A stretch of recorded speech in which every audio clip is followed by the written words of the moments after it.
நிறைய பேர் வந்து நைட்டுக்கே அக்கா மெட்டீரியல் எங்கே கிடைக்கும் அப்படின்னு சொல்லி கேட்டிருந்தீங்க. அது இந்த ஏரியாவில் கிடைக்கும் அப்படிங்கிறதையும் நான் சொல்லிட்டேன். அப்புறம் எத்தனை கொஸ்டின், அந்த ஏரியாவில் எந்த கடையில் கிடைக்கும், அந்த ஏரியாவில் அந்த கடையில் கிடைச்சதுன்னா அதில் என்ன ரேட் வரும், 1 மீட்டர் என்ன ரேட் கொடுப்பாங்க, 10 மீட்டர் எடுத்தால் என்ன ரேட், 50 மீட்டர் எடுத்தால் என்ன ரேட், இந்த மாதிரி குவாலிட்டி நல்லா இருக்குமா, 1 வருஷத்துக்கு தாங்குமா, 2 வருஷத்துக்கு தாங்குமா, இத்தனை கொஸ்டின் கேட்குறீங்க.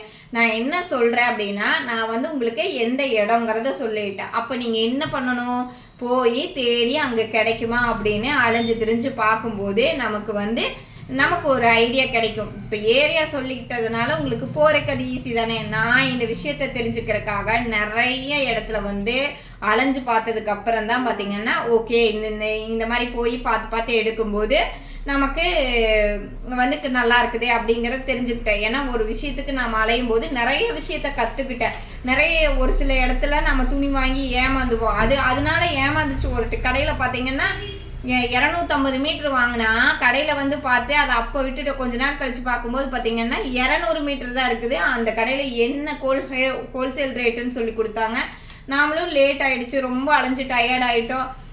என்னடா பண்ணுறது அப்படின்னு எடுத்துகிட்டு வந்துட்டோம். ஆனால் அந்த இடத்துல நாங்கள் கண்டிப்பாக ஏமாந்து தான் போயிட்டோம். நாங்கள் போட்ட காசு வந்து அதில் நிறைய எங்களுக்கு இப்போ 250 மீட்டருங்கும் போது உங்களுக்கு நிறைய அமௌண்ட்டும் லாஸ் ஆகிருக்கும். பட் இதை ஒரு எக்ஸ்பீரியன்ஸாக தான் எடுத்துக்கிட்டேன். நெக்ஸ்ட் டைம் போகும்போது அதையும் நம்ம பார்த்து தான் பண்ணணும். அதனால எந்த கடையும் இல்லைங்க. அதனால நம்ம ஒரு கடையை வந்து ரெஃபர் பண்ண முடியாது. நீங்கள் போயிட்டு தேடி பார்க்கும்போது அந்த ஏரியாவில் இருக்கிற கடை, ஏன்னா குவாலிட்டி எப்படின்னா எப்போவோ எடுத்தது, 4-5 வருஷத்துக்கு முன்னாடி, 2 வருஷத்துக்கு முன்னாடி, அந்த 3 மீட்டர் பிட்டெல்லாம் பார்த்தீங்கன்னா லாக்டவுனுக்கு முன்னாடி 5 வருஷத்துக்கு முன்னாடி எடுத்தது எனக்கு கடை ஆரம்பித்த புதுசில். அப்போ அந்த கடையில் இப்போவும் அதே மாதிரி கொடுப்பாங்க அப்படிங்கிறத நம்ம சொல்ல முடியாது இல்லையா. அதனால அந்த ஏரியாவில் இருக்கிற கடைகளில் எல்லாத்துலேயுமே இந்த துணியெல்லாம் இருக்குது. நமக்கு எது நல்லா இருக்கும், எது கரெக்டாக இருக்கும் அப்படின்னு சொல்லி பார்த்து எடுங்க. ஏன்னா துணிக்கு யாருமே கேரண்டி கொடுக்க முடியாது. 1 வருஷம் இருக்குமா 2 வருஷம் இருக்குமானா அதெல்லாம் சொல்ல முடியாது. நம்ம எடுத்து யூஸ் பண்ணும்போது 1 டைம் 2 டைம் யூஸ் பண்ணும்போது நமக்கு தெரியும். நீங்கள் 3 மீட்டர் பிட்டு ஒரு 50 பிட்டு 100 பிட்டு எடுத்துட்டு வாங்க, ஒன்றும் நீங்கள் எடுத்த காசுக்கு மோசமே போகாதுங்க. நீங்கள் தச்சு கொடுங்க, ஒரு கடைசியில் 5 பிட்டு 6 பிட்டு நிற்கிதுனாலும் நம்மளோட ஓன் யூஸ்க்கு நம்ம வச்சுட்டு போயிடுவோம். பெருசாலாம் நிற்கவே நிற்காது. இப்போ நான் 400 மீட்டர் 400 பிட்டு எடுத்துகிட்டு வந்தது இல்லைங்க, பெருசாக நிற்கல. கடைசியில் ஒரு 10 பிட்டு தான் நின்றுச்சு. அது ஒன்றும் எனக்கு பெரிய லாபம் நட்டம் வராதே. எத்தனையோ லாபம் பார்த்துருப்போம் இல்லையா. அந்த 400-500 மீட்ரு, அந்த 400-500 பிட்டு தைக்கும் போது எவ்வளோ நம்ம அமௌண்ட் நம்ம வந்து எக்ஸ்ட்ரா கொஞ்சம் வச்சுருப்போம். எவ்வளோ அமௌண்ட் நம்மளுக்கு நின்றுருக்கும். அதில் ஒரு 10 பிட்டு நிற்கிது. அதுவும் வேஸ்ட்டாக போக போகிறது இல்லை. அதுவும் நம்ம யூஸுக்கு நம்ம ஸ்டிச் பண்ணி போட்டுக்கு தான் போகிறோம். அதனால நீங்கள் வந்து ரொம்ப யோசிச்சுட்டே இருக்காதீங்க. தாராளமாக கடைகளில் உங்கள் ஏரியாவில், ஏன்னா திருப்பூரில் இருக்கிறவங்க, ஈரோட்டில் இருக்கிறவங்க, கோயம்புத்தூரில் இருக்கிறவங்க இந்த கடைகளில் போய் தேடி எடுக்கலாம். இதே நான் மதுரையில் இருக்கேன், சென்னையில் இருக்கேன், பெங்களூர்ல இருக்கேன் அப்படின்னா அங்கங்கேயும் ஹோல்சேல் கடைகள் நிறைய இருக்குங்க.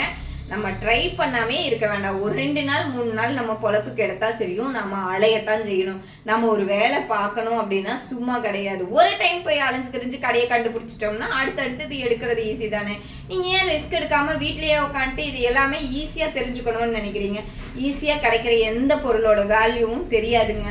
ரொம்ப ரொம்ப தேடி தேடி தேடி தேடி தேடி தேடி அலைஞ்சோம்னா மட்டும்தான் நமக்கு தேவையானது அப்புறம் தானா நம்மளையே தேடி வர ஆரம்பிச்சிடும். ஃபர்ஸ்ட் இப்போல்லாம் பார்த்தீங்கன்னா கூட அந்த ஆன்லைன் ஒரு விஷயம் இருக்குது. அதில் நம்ம நிறைய விஷயத்த பர்ச்சேஸ் பண்ணிக்கிறோம். ஆனால் முதல்ல எல்லாம் பார்த்தீங்கன்னா ஆன்லைன் கிடையாது. அப்போ நாங்கள்லாம் இந்த மாதிரி விஷயம் வேணுங்கிறப்ப நிறைய இடத்துக்கு தேடி தேடி போயிருக்கிறோம். ஒவ்வொரு கடையாக ஏறி இறங்கி இருக்கோம். அந்த கடையில் எடுக்காமல் வர்றப்ப அவங்க சங்கடப்படத்தான் செய்வாங்க. ஆனால் நமக்கு நல்ல குவாலிட்டியாக நம்ம மனசுக்கு தெரியணும் இல்லையா, இந்த துணி எடுத்தால் நல்லா இருக்கணும்னு.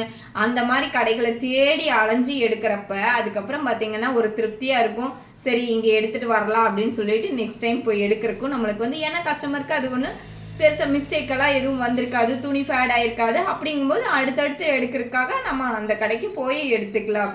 ஆனாலும் நம்ம குவாலிட்டியை செக் பண்ணி பார்த்து, ஏன்னா நம்மளோட ஃபீல்டில் வந்து துணி அப்படிங்கும்போது குவாலிட்டி ரொம்ப ரொம்ப முக்கியங்க. பெரிய பெரிய ஷோரூமில் போய் எடுத்துட்டு அடுத்த நாளே சாயம் போனாலும் எதுவும் சொல்ல மாட்டாங்க. ஆனால் சின்ன சின்ன கடைகளில் வந்து எடுக்கிற துணி சாயம் போனாலோ இல்லை ஏதோ கிழிஞ்சு போயிட்டாலோ கண்டிப்பாக கஸ்டமர் வந்து ரொம்ப சங்கடப்படுவாங்க. துணியை தூக்கி போட்டு என்ன பண்ணியிருக்கிறீம்பாங்க, காசை நம்மக்கிட்ட திரும்பி கொடுங்கன்னு சொல்லி கேட்பாங்க. அதனால கண்டிப்பாக குவாலிட்டி ரொம்ப ரொம்ப முக்கியம். அடுத்தது கஸ்டமர் திரும்பி நம்மளுக்கு தைக்கிறதுக்கும் சேர்ந்து திரும்பி வராமல் போயிடுவாங்க. அதனால் குவாலிட்டியிலே மட்டும் நம்ம காம்ப்ரமைஸ் ஆகவே முடியாதுங்க. அதனால் நம்ம சில கடைகளில் தேடி எடுத்து தான் ஆகணும். அப்போ தான் வந்து நம்ம வந்து நல்ல குவாலிட்டியாக அவங்களுக்கு கொடுக்க முடியும். இப்போ ஈரோட்டில் இருக்கீங்க அப்படின்னா, ஈரோட்டில் பன்னீர்செல்வம் பார்க் அப்படிங்கிற ஒரு ஏரியா இருக்குதுங்க. அங்கே பார்த்தீங்கன்னா ஈஸ்வரன் கோயில் ஸ்ட்ரீட் அப்படின்னு ஏரியா இருக்குது. அதில் ஃபுல்லாகவே ஹோல்சேல் கடைகள் தாங்க இருக்கும். அங்கே பார்த்தீங்க அப்படின்னா இந்த 3 மீட்டர் பிட்டு நான் எடுத்திருப்பேன் இல்லையா, அதில் வந்து ஒரு நைட்டி தைச்சிக்க முடியும். அதிகமாக மாடல் பண்ண முடியாது. ஏன்னா அந்த 3 மீட்டர் பிட்டில் நம்ம தைக்க வேண்டியதாக இருக்கும். அந்த மாதிரி துணிகளுக்கு பார்த்தீங்க அப்படின்னா ஈரோடு பெஸ்ட்டுன்னு சொல்லுவேன். எனக்கு தெரிஞ்சதை சொல்கிறேன் நான். ஏன்னா அந்த மாதிரி துணிகள் வந்து ஈரோட்டில் நிறைய கிடச்சிது, நிறைய கலெக்ஷன்ஸ் வச்சுருந்தாங்க, நான் எடுத்துட்டேன். அதனால ஈரோட்டில் வந்து அந்த மாதிரி துணியெல்லாம் நான் எடுத்தேங்க. அதுக்கப்புறம் வந்து ஒரே கலரில் நிறைய கஸ்டமர் கேட்குறாங்க, இல்லை அவங்களுக்கு டிசைன் பண்ணணும். அப்போ அது வந்து மீட்ரு கணக்கில் இருந்தால் தான் ஆகும். ஒரே கலர் ஒரே டிசைனில் ஒரு 50 மீட்டர் வேணும், 20 மீட்டர் 30 மீட்டர் இருக்கும்போது நமக்கு நல்லாயிருக்கும். அதில் மிச்சமாகிற துணியில் வேறு ஏதாவது குட்டீஸுக்கு கூட ட்ரெஸ் தைச்சி கொடுக்கலாம், மம்மா அண்ட் டாட்டர் காம்போ மாதிரி தைச்சி கொடுக்கலாம். அப்படி நல்லா யோசிக்கும் போது இந்த மீட்ரு கணக்கில் துணி வேணும் அப்படின்னு சொல்லி யோசிச்சுட்டு நான் போனது தான் பார்த்தீங்கன்னா கோயம்புத்தூரில் இருக்கிற பூ மார்க்கெட் பக்கத்தில் ஒரு 2-3 கடைகள் இருக்குதுங்க. அந்த கடைகள் என்னங்க உப்பு கிணறு சந்தில் ஏகப்பட்ட கடைகள் இருக்குது. அதையெல்லாம் போய் பார்க்கும்போது நமக்கு ஒரு ஐடியாவே கிடைக்கல. அந்த பூ மார்க்கெட் பக்கத்தில் ஒரு 2-3 கடைகள்லாம் இருந்துச்சுங்க. அங்கெல்லாம் போகும்போது நிறைய கலெக்ஷன்ஸ் வச்சுருந்தாங்க. இப்போ பார்த்தீங்கன்னா இன்ஸ்டாகிராம்லேயே பார்த்தீங்கன்னா நிறைய பேர் இந்த மாதிரி துணிகளுக்கெல்லாம் நிறைய விளம்பரம் கொடுக்குறாங்க. அதையெல்லாம் பார்த்துட்டு தான் நாங்களும் போய் ஒரு 4-5 கடைகளில் தேடி பார்த்து அதையெல்லாம் நம்ம காலையில் போனோம்னா நைட்டு 10 மணி ஆயிடுச்சு வீடு வர்றதுக்கு. தேடி பார்த்து இந்த மாதிரி மீட்டர் கணக்கில் இருக்கிற துணிகளை எல்லாம் நம்ம வந்து பர்ச்சேஸ் பண்ணிட்டு வந்தோம். அந்த மாதிரி துணி எடுக்கும்போது ஒருத்தங்களுக்கு நைட்டி கேட்குறாங்கனாலும் தைக்க முடியும், ஃப்ராக் கேட்குறாங்கனாலும் தைக்க முடியும். அதுலேயே அவங்க சுடிதார் கேட்குறாங்க அப்படிங்கும்போதும் அந்த மாதிரி துணியில தைக்க முடியும். அது வந்து எல்லாத்துக்குமே நம்ம யூஸ் பண்ணிக்க முடியும். அப்படிங்கிறதுனால தான் ஒரு கலர் ஒரு டிசைனில் ஒரு 20 மீட்டர் 25 மீட்டர் அப்படிங்கிற மாதிரி வந்து நம்ம பர்ச்சேஸ் பண்ணிட்டு வந்து வைக்கிறோம். அப்படிங்கும்போது அதுவும் உங்களுக்கு பார்த்தீங்கன்னா நிறைய கஸ்டமர் விரும்பி எடுக்க ஆரம்பித்தாங்க. நைட்டிலேயே நிறைய மாடல்ஸ் எல்லாம் வந்து தைச்சு கொடுக்க ஆரம்பித்தோம். அதனால் உங்கள் ஏரியாவில் நீங்கள் எந்த ஊரில் இருந்தீங்கனாலும் ஹோல்சேல் கடைகள் கண்டிப்பாக இருக்குங்க. உங்கள் பக்கத்து ஊரில் கண்டிப்பாக இருக்கும். அதில் போய் நீங்கள் ஃபஸ்ட்டு தேடி பாருங்கள். உங்கள் மனசுக்கு பிடிக்குதா அப்படிங்கிறத நீங்கள் தேடுங்க. தேட தான் நமக்கு வந்து ஐடியாஸ் நிறைய கிடைக்கும். அங்கேயும் இப்போ நான் ஒரு வேலையாக வந்து அடிக்கடி பாலக்காடு போகிறேன் அம்மாவை ஹாஸ்பிட்டல் கூட்டிகிட்டு.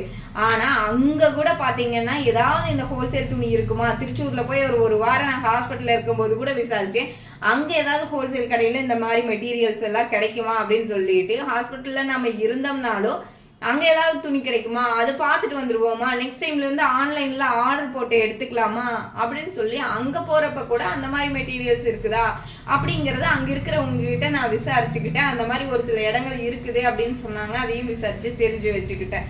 எதுக்கு அப்படின்னா நம்ம எந்த ஊருக்கு ஒரு ட்ரிப் பிளான் பண்ணியே போனோம்னாலும் அந்த ஊரில் நம்ம ரிலேட்டடாக ஏதாவது கிடைக்கும்னா நம்ம அதை தெரிஞ்சு வச்சுக்கிட்டு ஒரு கிளான்ஸ் பார்த்துட்டு வர்றது ஒன்றும் தப்பே கிடையாதுங்க. அது நம்ம பிஸ்னஸ்க்கு கண்டிப்பாக யூஸ் ஆகும். எதையுமே யோசிக்காம ஒரு இடத்துலயே உட்காந்துட்டே இருக்கக்கூடாது. அதாவது வந்து நம்ம பிஸ்னஸ் ரிலேட்டடாக இது இங்கே கிடைக்கும் அப்படின்னா கண்டிப்பாக அதை வந்து நம்ம போய் பார்த்துக்கலாம். அதே மாதிரி ஒருத்தங்கிட்ட தப்பே இல்லை, கேட்டால் சொல்லுவாங்களா சொல்ல மாட்டாங்களா அப்படின்னு யோசிச்சுட்டே இருக்கல. சொன்னால் சொல்கிறாங்க, சொல்லாட்டி போகிற பட் கேட்டு சொல்லிட்டாங்க அப்படிங்கும்போது அந்த இது நமக்கு ஐடியா வந்து நமக்கு ஏதாவது ஒரு வகையில் யூஸ் ஆகும். அதனால நம்ம பிஸ்னஸ் பண்ணுறப்ப நம்ம இந்த பிஸ்னஸ் பண்ணுறோம், எனக்கு இது தேவை அப்படிங்கிறத அடுத்தவங்க கிட்ட கேட்கறதுக்கு நம்ம யோசிக்கவே வேண்டியதில்லை. ஒரு இடத்துல போய் தேடி பார்க்கவும் யோசிக்கவே வேண்டியதில்லைங்க. நான் இந்த பிஸ்னஸ் பண்ணுறேன், இதுக்காக வந்திருக்கேன், தேடி பார்க்க போகிறேன், நெக்ஸ்ட் டைம் எனக்கு பிடிச்சிருந்தா எடுத்துக்கிறேன்னு எந்த கடையில் போய் சொன்னாலும் யாரும் நீங்கள் பார்க்க வேண்டாம்னு சொல்ல போகிறதில்ல. ஆனால் எந்த ஊருக்கு போனீங்கன்னா நம்ம ரிலேட்டடாக எது இருந்ததுனாலும் அங்கே போய் பாருங்கள். அந்த இடத்துல உங்களுக்கு என்ன கிடைக்கும் அப்படிங்கிறத தெரிஞ்சுக்கோங்க.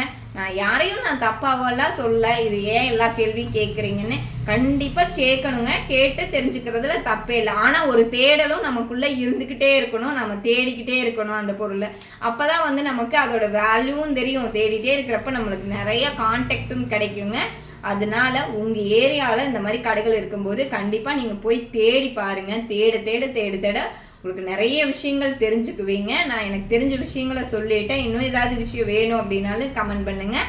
இந்த மாதிரி வீடியோஸ்க்கு மறக்காமல் நம்ம சேனலை யாராவது சப்ஸ்கிரைப் பண்ணாமல் இருந்தீங்கனாலும் சப்ஸ்கிரைப் பண்ணிக்கோங்க. Thank you friends.